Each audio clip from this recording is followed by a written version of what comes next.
सर्दियों में अपने ज़बरदस्त गर्म से ब्लैंकेट को सुबह में ही छोड़कर उठना और घर के तमाम कामों को करना बड़ा ही मुश्किल लग रहा होता है। बट मुझे ऐसा लगता है कि जो स्मार्ट वुमेन्स हैं ना, वो ये तमाम काम अपनी सुबह की एनर्जी को इस्तेमाल करते हुए ऑन टाइम करती हैं ताकि वो तमाम दिन जो है फिर वो रिलैक्स मोड में गुजार सके। आज के ब्लॉग में जी आपके साथ अपनी विंटर मॉर्निंग रूटीन शेयर करूंगी और साथ में शेयर करूंगी जी ज़बरदस्त पाए की रेसिपी। तो without wasting any time let's start today's vlog, क्योंकि हम देसी फैमिलीज हैं और सर्दियों में पाए ना बने हो ही नहीं सकता। बिस्मिल्लाहिर्रहमानिर्रहीम, अस्सलामुअलैकुम। कैसे हैं आप सब लोग? आई होप आप सब लोग ठीक होंगे। अल्हम्दुलिल्लाह मैं भी बिल्कुल ठीक हूँ। अच्छा, बिल्कुल लाइट सा नाश्ता करते हुए ना, क्योंकि नाश्ते की मैं उतनी हाथ सही बताऊँ तो शौकीन भी नहीं हूँ, क्योंकि सुबह उठती हूँ जब मैं तो मेरा बिल्कुल दिल नहीं कर रहा होता ब्रेकफास्ट करने का। बट फिर भी जैसे कि अपनी ग्रोइंग एज के साथ अगर आप लोग नाश्ता नहीं करते ना, तो आप अपनी एज से डबल हो जाते हैं। तो इस चीज़ को मैं माइंड में रखते हुए थोड़ा बहुत लिटिल बिट मैंने नाश्ता किया था। और उसके बाद जी मैंने लास्ट ब्लॉग में आपके साथ शेयर किया था कि मैंने ऊपर सारा जो है ना वो डस्टिंग वगैरह लाइक झाड़ू वगैरह लगा दिया था, ब्रश वगैरह लगा दिया था। आज था जी मोपिंग की बारी। तो आज मोपिंग डे था और ऊपर मैं मोप करने आ गई थी। और साथ में जी ये लास्ट डे जो मैंने ड्रेस पिक किया था, इसको मैं वॉश करने लगी हूँ। तो जब भी आप कोई ड्रेस अपने टेलर को स्टिच करने के लिए देते हैं ना, तो उसको वापस लाकर लाजमी उसको वॉश कर लिया करें, क्योंकि कपड़े सिलाई करते हुए कभी वो शॉप पे नीचे रख देते हैं, कभी वो नीचे रख के इसकी कटिंग करते हैं, कभी कहाँ रखते हैं कभी कहाँ रखते हैं। और समटाइम जो लोग मेजरमेंट के लिए ड्रेसेस बेचते हैं, वो बड़े ही स्मेली ड्रेसेस होते हैं। बहुत दफ़ा मैंने ना टेलर्स की शॉप पे जाके ये चीज़ नोटिस की है। और आज दिन तक मुझे ये बात समझ नहीं आई कि लेडीज़ अपने अनवॉश क्लोथ्स जो हैं वो मेजरमेंट के लिए क्यों भेजती हैं। मुझे ऐसा लगता है कि जैसे ना ये बहुत ही बुरी प्रैक्टिस है। तो काइंडली अपनी इस प्रैक्टिस को चेंज करें और अपनी हैबिट को चेंज करके ना अपने जो वॉश ड्रेसेस होते हैं प्लीज़ वो मेजरमेंट के लिए भेजा। तो मेरी तो यही प्रैक्टिस है, क्योंकि मेरी मामा भी हमेशा कहती हैं कि जब भी आप टेलर से सूट उठाओ ना, तो लाजमी उसको वॉश किया करो। ड्रेस फ्री भी हो जाता है और बड़ा ज़बरदस्त हो जाता है। स्टिचिंग की वो जो एक उन्होंने एक वो सिलाई बैठी हुई नहीं होती ना, वो भी आप वॉश करके आयरन करोगे तो बहुत अच्छी सिलाई बैठ जाएगी। अच्छा खैर जी, ये ऊपर का एरिया, यहाँ पे साइकिल, मेरे बेटे की गाड़ियाँ साइकिल वगैरह पड़ी हुई हैं, उनको उठा के मैंने जो शेड सी बनी हुई है उसके ऊपर रख दिया था। और यहाँ पे सारा जी मैंने पहले इस जगह पे लास्ट डे व्लॉग में नहीं की थी क्लीनिंग, तो यहाँ पे सबसे पहले मैंने झाड़ू वगैरह लगाया था और उसके बाद जी मैंने ना इस जगह को एरिया को क्लियर किया था। अच्छा, ये जो मैट है ना, ये बेसिकली रखा हुआ है तीतर के केज के नीचे। तो हमने तीतर भी रखे हैं, तीतर हैं या बटेर हैं, बट कुछ परिंदे हैं जो हमारे पास हैं। तो ये मैट ना उनके नीचे रखती हूँ ताकि जब भी उनका वो लोग लाइक दाना वगैरह खाते हैं तो उनके नीचे एक ट्रे तो है, बट फिर भी दाना कहीं ना कहीं नीचे गिर जाता है, तो इससे ना काफ़ी ज़्यादा जो है वो सिक्योर हो जाता है। और जब दाना इस मैट के ऊपर गिरता है तो क्लीनिंग करना बहुत ज़्यादा आसान हो जाती है। तो बस जी, और मैट को मैं आज वॉश इसलिए नहीं करूँगी क्योंकि मैट को वॉश करने के भी एक दिन मैंने रखे हुए हैं, क्योंकि मैं अपने आप को कभी भी बर्डनाइज उस तरह से नहीं करती। एक लॉन्ग टाइम था पहले मैं ऐसे करती थी कि मैंने कपड़े वॉश करने, घर को पूरा धोना और डस्टिंग करनी, और उसके बाद मैं शावर लेती थी और फिर मैं रिलैक्स होकर ना बैठ जाती थी।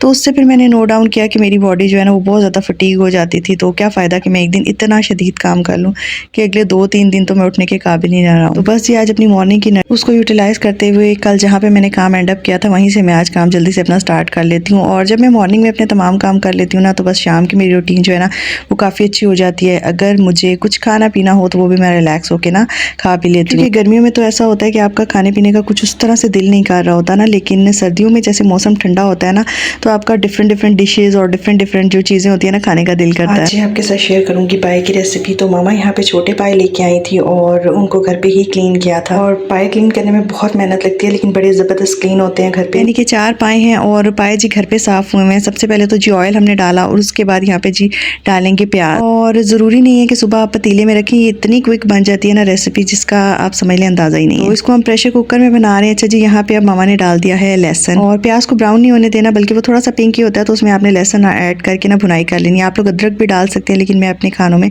अदरक यूज़ नहीं करती। अच्छा, ये कड़ी पत्ता है, बादियान के फूल हैं, बड़ी इलायची है और जीरा है, और ये वाली आप स्पाइसेस डाल देने। अच्छा, इसके अलावा स्पाइसेस की जो लिस्ट है ना वो मैं आपके साथ स्क्रीन पे भी शेयर कर दूंगी। सूखा धनिया साबुत लेना है, उसके बाद जी काली मिर्च, लौंग और इलायची हमने ऐड करनी है। यहाँ पे ज़ीरा ऐड करना है, सूखा धनिया का पाउडर ऐड करना है और इसको प्रॉपर्ली मिक्स कर लेना है। अच्छा, तो जी जैसा कि आपको मैंने बताया, मेरी मामा को बहुत शौक़ है हम लोगों को ना खुद से खाने बना के खिलाने का। तो जब भी वो आती हैं इस तरह की जितनी भी डिशेज़ है ना, मैं कोशिश यही करती हूँ कि उनसे बनवाऊँ। आप यहाँ सोचेंगे कि मैं अपनी मामा को रेस्ट नहीं करवाती, और मैं इस तरह के करवाती रहती हूँ काम। उनको खुद शौक़ है बहुत ज़्यादा, और उनको स्टिल अभी तक अच्छा लगता है कि हम लोग को जब मैं घर भी जाऊँ मामा के, तो मामा मुझे बहुत ज़बरदस्त ना जो मेरी फेवरेट डिशेज़ होती हैं वो बना के दे। इसीलिए तो कहते हैं मामा ठंडियाँ छावा, क्योंकि माँ ही है जो आपका एहसास करती हैं, आपकी हर चीज़ का ख्याल रखें। अच्छा, फिर जी बाद में हमने जो है हल्दी हल्दी डाली थी, रेड चिलीज डाली थी, नमक डाला था और थोड़ा सा पानी ऐड करेंगे, जैसे भुनाई करते हुए पानी ऐड करते हैं। और ये जितने आपके ख्याल हैं ये आपकी अपनी खुद की माँ बाप बहन भाई ही करते हैं, बाकी कोई नहीं करता। अच्छा ये जी पाए हैं और पाए घर पे वॉश हुए हैं, ठीक है। इनको जला के ना तो इस तरह से इनका सारा रिमूव करके हेयर्स वगैरह और इनको क्लीन किया गया है। और ये घर पे जो है ना अच्छे से साफ़ होते हैं। बाहर से अगर आप साफ़ करवाते हैं ना तो वो सारा कुछ ऊपर से समझ लें उतार ही देते हैं। तो इस वाली जो जायका होता है ना घर वाले साफ़ किए का, इनका जायका बहुत अच्छा होता है। यहाँ पे जी फिर सही भुनाई करके ना मसाले की, और यहाँ पे अब हम लोगों ने पाए ऐड कर दी हैं। और अगर यहाँ पे मैं आपको दिखाऊँ ना तो मसाला इतना ज़बरदस्त भुना हुआ था ना कि मैं जितनी भी कोशिश करती हूँ ना समटाइम मेरा मसाला सही भुना हुआ नहीं होता। और ये देखिए बस मसाला जो है ना भूनते भूनते बिल्कुल मैश हो चुका था। अच्छा जब मैं छोटी थी ना मुझे पाए बिल्कुल पसंद नहीं थी, लेकिन अब ये चीज़ें मेरी इतनी फेवरेट हैं, वो शायद आप बड़े होते जाते हो ना तो आपका टेस्ट भी चेंज हो जाता है। अच्छा ये वाला जो मग है ना दूध वाला जैसे होता है, ये वाला एक भर के पहले पानी का हमने डाला है।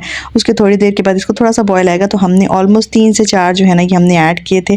और उसके बाद जो कुकर है ना वो हम बंद कर देंगे, क्योंकि ये बॉयल होगा, इसमें काफ़ी टाइम इसको हम लोग प्रेशर को लगा देंगे। ऑलमोस्ट 1.5 आवर से 2 आवर्स के लिए आप इस प्रेशर को ऑन कर देंगे, ठीक है, इसकी विसल होने के बाद। तो पानी जितना आप ज़्यादा डालेंगे उसमें उतना वो बनता जाएगा और बाद में एंड में ना इसका शोरबा सा बन जाएगा, थिक सा, बड़े मज़े का, और ये गल भी बहुत अच्छे जाएंगे। अच्छा फिर स्कूल का एक इवेंट था, वहाँ पे हम लोग चले गए थे और फिर यहाँ पे हम लोग वेट कर रहे थे। ऑफिस में जाना था, प्रिंसिपल से भी मिलना था और बस फिर वापस आई थी।